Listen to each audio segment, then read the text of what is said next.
Hello everybody, welcome back to JayEmm Friends. Only today, it's JayEmm and no friends, because in this episode it's just me and my Ferrari F12. This is part 2 of the F12 Service extravaganza. Yep, running these cars is so expensive, you can't talk about it all in just one video. In the first installment, I took this car over to Meridian Modena, who've been working on it for the last few months. I discussed how it is about 6 months after having to choose between one of these and a 430 Scuderia. I now own both, what it's been like, how it's met my expectations, the things that have gone wrong, and what needed doing. Today, the bit I know you're all waiting for. How much has it actually cost me? Well, all of that after these important messages. What do you mean there's no important messages? Oh, I like those. I suppose it's the second channel we haven't got any sponsors yet. If you'd like to sponsor us, please let me know. Have we got a title card? Can we do that? Well, that's cheap. Who did that? Oh, it was me. To recap then, what did the car require? First off was a service. It was only due a minor. Guy, the previous owner, had done a major. That was about 1,600 quid. This is a lot less. It's only an oil, filter and pollen filter change with a complete check over of the car. It also required some tyres at the rear, and I had a short list of other stuff to get sorted as well. That included some noises I didn't like, so a squeaking from the front that we suspected was anti-roll bar bushings, and some creaks inside from the dash and also the door card. In terms of noise, there was actually one I did want a bit more of, and that's the exhaust. So I bought an exhaust valve controller from Forza Componenti and also supplied that with the car to be fitted. In terms of actual faults, there weren't all that many. One was a hot start issue that I've been experiencing, which in fairness really was only a problem when filling up. If the car was nice and warm, you stopped for about a minute and then started it, it would be very slow to crank, though it would always start and occasionally give you a few error messages. We suspected that we knew what that was, a cable from the starter motor to the battery, and the other issue was the brake ducts at the front. A lot of people have commented on them and think it's the result of some terrible spray job. Actually, it's quite the opposite. What happens with these cars at the factory is the whole front bumper is sprayed in body colour, then the black laid on top. So what looks like overspray is actually the paint underneath coming through when stone chips occur. Now, as you can probably tell, I haven't actually tended to that particular issue because the main problem wasn't a cosmetic one, it was mechanical. Those ducts are seized shut. Their purpose in life is to open when required to give the brakes extra cooling and then be closed the rest of the time for improved aero efficiency. However, with this car, like I'm told many other F12s, they just don't work anymore. The fact is, it actually took more than 5,500 miles of driving in this car before it reached a scenario where it felt it actually required that extra cooling. And that was on track. So on the one hand, it wasn't really a problem at all. I could drive this car normally and not really suffer anything from it. But when it comes to the brakes in a 200 plus mile an hour, 740 horsepower car, you really do want them to work, don't you? And as every time I started the car, it reminded me that the brake cooling ducts were inoperable, that was something I wanted to get sorted. What was actually bugging me more was the dashboard. This little topper here that I've taken to calling the Stingray on account of its shape had shrunk and was revealing a light-coloured piece of foam below. This is a common Ferrari issue. Everything gets to about 10 years and then needs the leather tending to. No, it isn't good enough, and it did bug the hell out of me, so that I did want done. I also found on the day I dropped the car off that the parcel shelf had, well, wilted. I opened the boot and all the fabric had just come away from it. No doubt as a result of the extreme heat that we've been experiencing in the lead up to this car being dropped off. The car was away in all for about 3 months. In that time, the 550 made its triumphant return. So when this came back, it was finally able to meet its spiritual grandfather, or great-grandfather, depending on whether you count the 575 as a separate model. It was also the first time I was able to get all 3 of my Ferraris together, which was nice. Thank you for that, because without you, that's the sort of thing I wouldn't be able to say. All 3 have also recently received the star treatment when photographer Rudolf van der Ven came over to shoot them, and a couple of other vehicles belonging to my fellow YouTubers. This is in aid of an upcoming book celebrating 50 years of supercars. Watching him work was fascinating, and when the book's released, I'll be sure to let you all know. For me, having my cars featured in this is an incredible honour, and I cannot wait to see the finished results. As it happens, as soon as I made it known that I'd got the F12, a lot of people were asking if that meant I was going to sell the 550, and that is absolutely not the case. Despite the shared lineage, the two are very different cars. Each have their own strengths and weaknesses, and I love them both. Luckily, in the last 2 weeks, I've been enjoying both of them as well. This car, even sat here now, is a towering piece of engineering. I love it. And the 550 is my first Ferrari, a real true classic. I really wouldn't want to have to choose between either of them. On the subject of the F12, which I know is why you're all here, it has been an excellent ownership proposition too. Aside from the already mentioned faults, nothing really has gone wrong with it, and it certainly hasn't left me stranded or ever made me think that it would.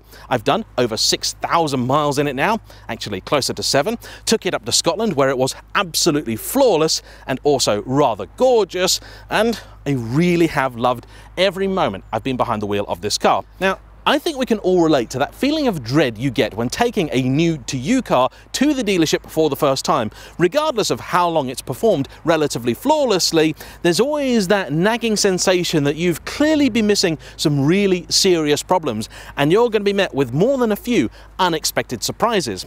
Happily, the F12 didn't have all that many in store, but there were a few. So let's get on to the money bit, shall we? First off, wiper blades. The old ones were smearing, new ones £120. I approved that because, well, I like to see where I'm going, and as an aside, one of the things I really like about the F12 is that anybody who's owned an older performance car will know that it's basics like the wipers working that you don't often get, so for these to actually be brilliant really is quite novel. Secondly, an engine bay retaining trim bolt is missing, £6. After much deliberation, I also approved that. The windscreen washer bottle cover is loose and keeps falling off. I'd noticed that. It's annoying, a £93 part, but you know what? I hated it. I approved that as well. Power steering pipe bracket broken. Now that sounds very pricey, doesn't it? As it happens, parts £7.30. Parts are cheap, aren't they, James? It's the labour that gets you. No, 37 quid for that, so also approved. The brake pipes needed cleaning up and treating at the back. Meridian did that at no cost because they knew what was coming for me. There was also a very slight oil leak from the engine, so slight that really you would deem it a weep rather than a leak, and they recommended as best course of action simply to clean it up and keep an eye on it, and they'll check on it the next time they see it. The passenger door rattle, which I suspected, they said, we think we can sort it, give us about 2 or 3 hours of labour though, and also the glove box, that's going to be pricey to sort, but that's the source of the rattle here. They think they can also do that. Yes, it's going to be a lot of money, but it drove me nuts, so I said, okay, do it. Some of the coolant hose clamps are not quite as tight as they should be. They hadn't come loose, but they also weren't quite perfect. And as coolant hoses are kind of important, I said, yeah, let's do that. That's 200 quid, which is, yeah, expensive, but nowhere near as expensive, I think, as the result of if they were to fail. Then a piece of corrosion was spotted on the driver's door, only small at the moment, but I had seen that before and forgot, and that does need tending to at some point. I haven't had that done yet. Now, a lot of you probably think that I tend to give Ferrari more slack than I really should because, well, they're Ferrari. But don't worry, when they do things that I really think are unacceptable, I will pull them up on it. And case in point, the service light in these cars. Now, it's a very, very basic system. You take the car in for a service, they log it, and the car remembers. However, it's got memory for just 10 service resets. After that, you can't do it anymore, not easily.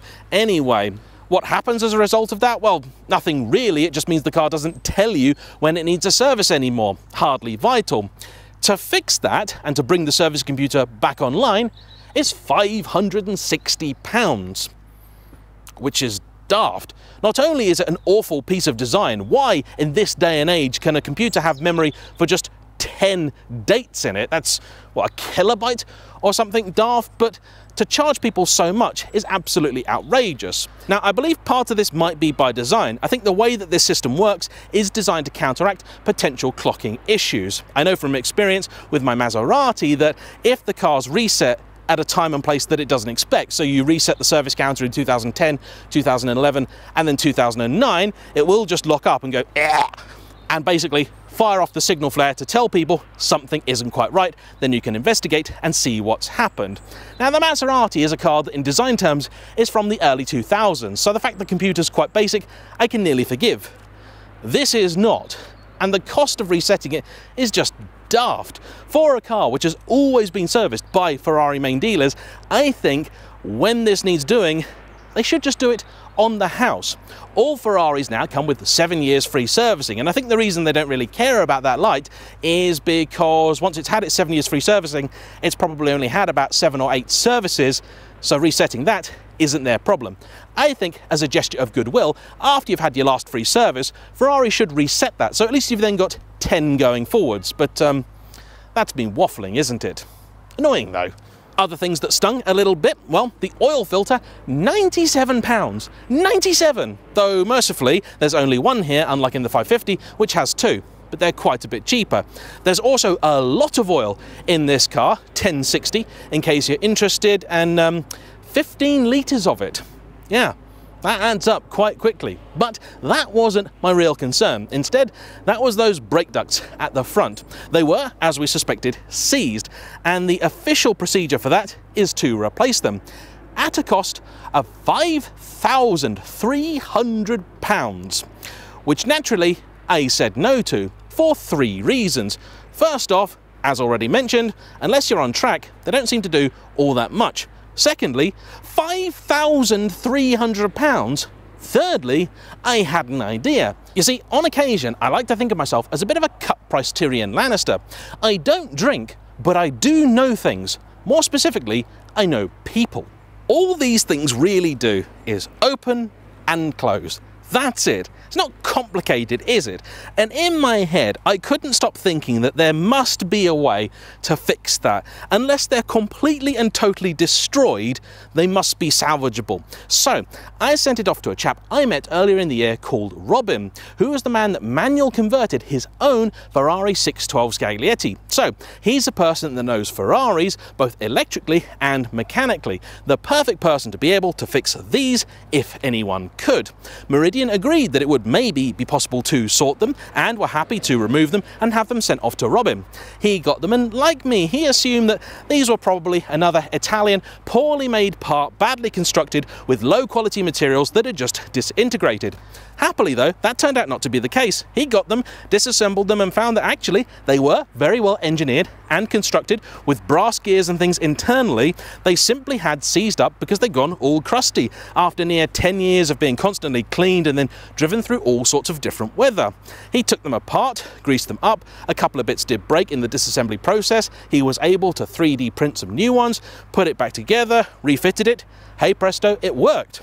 As it happens, they don't actually work in the way that I expected.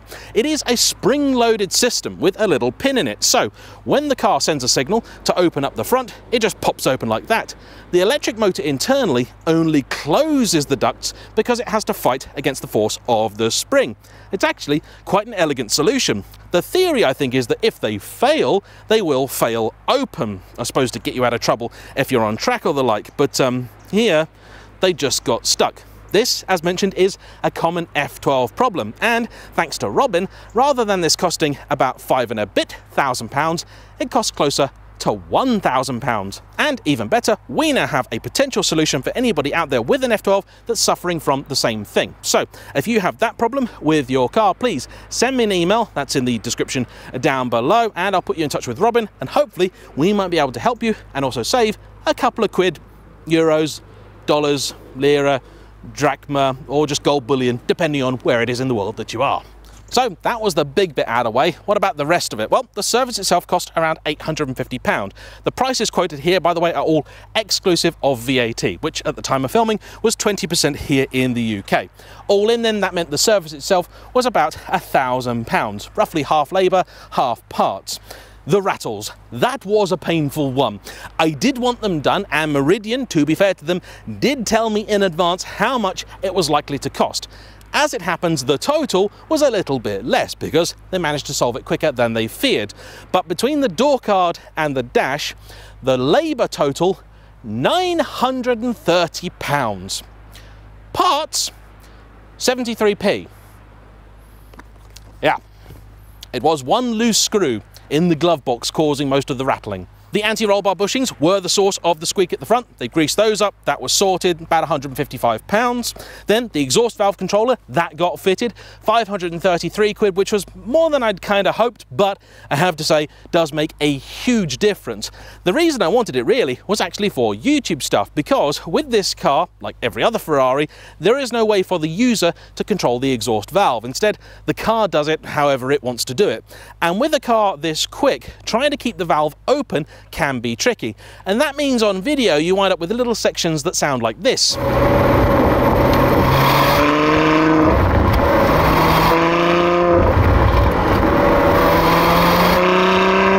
However, now I can force the valves to be open all the time, meaning it sounds a little bit more like this.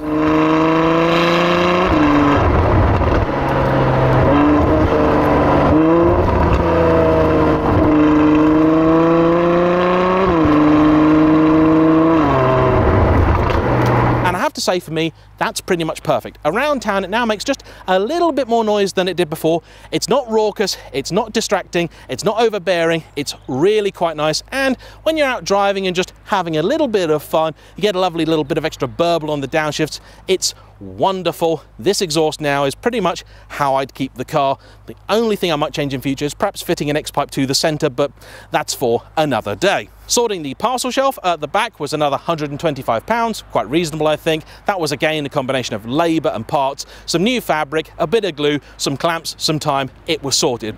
Maybe I could have done it myself, but I've seen what happens when I try and do trim pieces myself. It's not pretty, and nobody would buy a Ferrari with trim bits that I had done. Despite the fact it was all costing a little bit more than I'd hoped, the dashboard I still wanted done. That was £675, and the guy has done an excellent job. It looks exactly as from factory, despite the fact it's all new leather. Though frustratingly, I have now noticed that next to that, a little piece of the dash has started to lift. You barely notice it. In fact, in photographs, you can't really see it, but it is there and it is annoying me. It's going to be again a case of just gluing it back down, but no doubt the labour to get to that is going to be quite a bit. So for now, I'm just going to leave that. Tyres are another interesting one.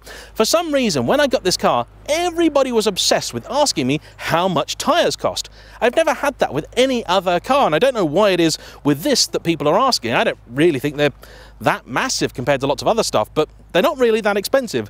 The rears, which did only last about 7,000 miles, cost me £630 from Camskill. No special YouTuber discount, no nothing, that's just the price of them. Proper Ferrari K-rated tyres, 315 35/20s, Pilot Sport 4S in case you're interested. And if you wanted to do the whole car, you're looking at near enough £1,000. So those I don't really think are all that bad. In other good news, the TPMS, the tyre pressure monitoring system, is fine. Still has plenty of life left in the batteries, apparently about 10 years worth. And that's good to know, because on my 430, the old grey one, that had been done by the dealer before I got the car. And that cost £800 to put new batteries in. The discs and pads here are also in very good condition, and the one bit I didn't have done, the hot start thing, I've left because that was 1,100 quid. So then, the final total for the F12's first visit to the dealer, including the tyres and everything, £5,700. It's quite a lot of money, isn't it? Now, if I was trying to run this car on a budget, I could have got the really essential stuff done for probably about 1,500 to 2 grand, but really this is not the kind of car that you want to do that with, and handily, a lot of the stuff that I've had done, I'm not going to have to revisit at all. The next items on my list are going to be the cosmetic ones, so the little ducts at the front and the bumper, and the little bit of corrosion in the door here. I want to stamp on that ASAP. Beyond that though, it's going to be back to simply enjoying my wonderful, lovely Ferrari F12. And once again, I want to say a big thank you to all of you for being a part of the journey, especially those that have tuned in to JayEmm Friends. And as ever, make sure you've hit that like button, commented down below, and also subscribed. At this stage in the channel's development, getting new subscribers on board is absolutely vital. And I want to say a particularly big thank you to everyone who's already hit that subscribe button, and a thank you in advance to the rest of you that I hope will do it shortly. I look forward to seeing you for the next installment of either JayEmm on Cars or JayEmm Friends, whichever it is. See you there. Bye-bye.